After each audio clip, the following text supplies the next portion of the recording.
भक्त ध्रुव की कथा। एक बार की बात है, राजा उत्तानपाद थे और उनकी दो रानियां थीं। एक रानी का नाम सुनीति और दूसरी रानी का नाम सुरुचि था। सुनीति बड़ी रानी और सुरुचि छोटी रानी थी।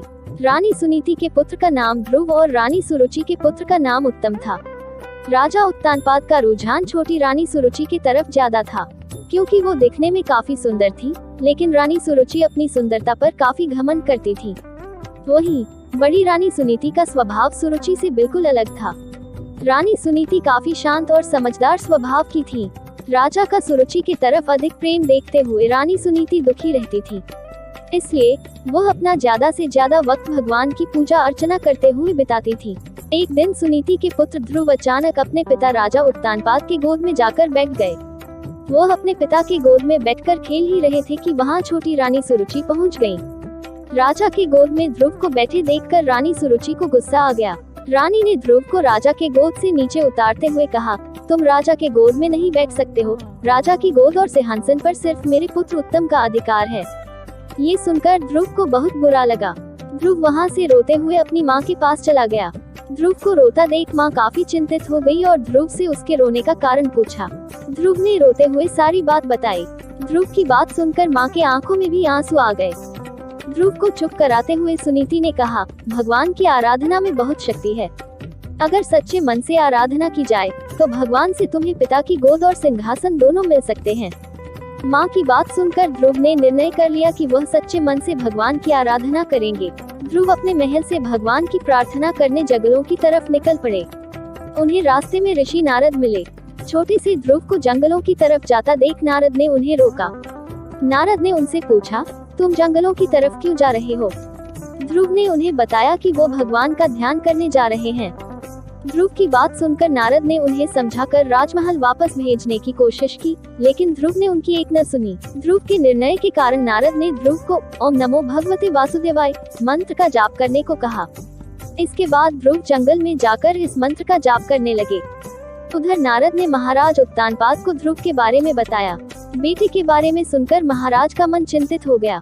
वह ध्रुव को वापस लाना चाहते थे, लेकिन नारद ने कहा ध्रुव प्रार्थना में डूब गया है और अब वह वापस नहीं आएगा। उधर ध्रुव कठोर तपस्या में लगे रहे।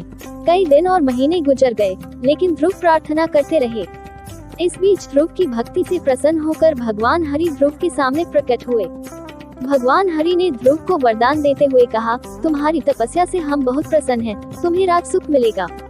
साथ ही तुम्हारा नाम और तुम्हारी भक्ति हमेशा के लिए जानी जाएगी। ये कहकर भगवान ने ध्रुव को राजमहल की तरफ भेज दिया। भगवान के दर्शन पाकर ध्रुव भी बहुत खुश हुए और उन्हें प्रणाम कर महल की तरफ चले गए। बेटे को महल वापस आते देख राजा खुश हो गए और उनको अपना पूरा राज्य सौंप दिया।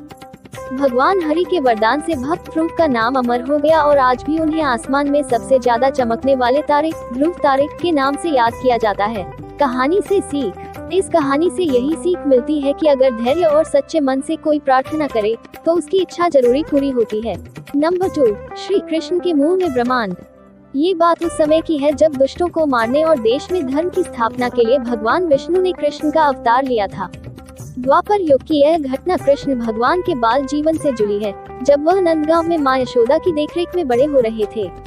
उस समय उनके नटखट स्वभाव की चर्चा पूरे वृंदावन में थी। एक दिन की बात है, भगवान श्री कृष्ण घर के बाहर मिट्टी के आंगन में खेल रहे थे।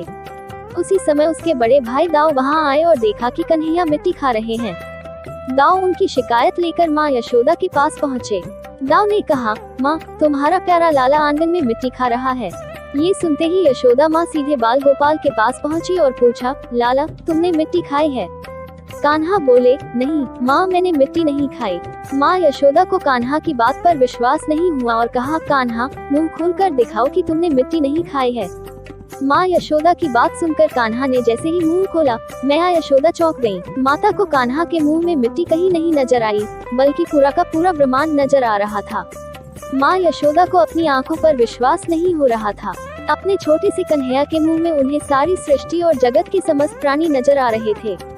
माँ यशोदा ये नजारा ज्यादा देर तक नहीं देख सकी और बेहोश हो गयी। जब माँ यशोदा की आंखें खुली तो उनके मन में बाल कृष्ण के लिए प्यार जाग रहा था। उन्होंने श्री कृष्ण को गले से लगा लिया और उनकी आंखें आंसुओं से भर गई। माँ यशोदा को यकीन हो गया था कि कान्हा कोई साधारण बालक नहीं है, बल्कि वो स्वयं सृष्टि के स्वामी और परमात्मा के अवतार हैं। अगर आप हमारे चैनल पे नए आए हैं तो प्लीज हमारे चैनल को सब्सक्राइब कर लीजिए ताकि ऐसी ही वीडियो आपको देखने को मिलता रहे। धन्यवाद।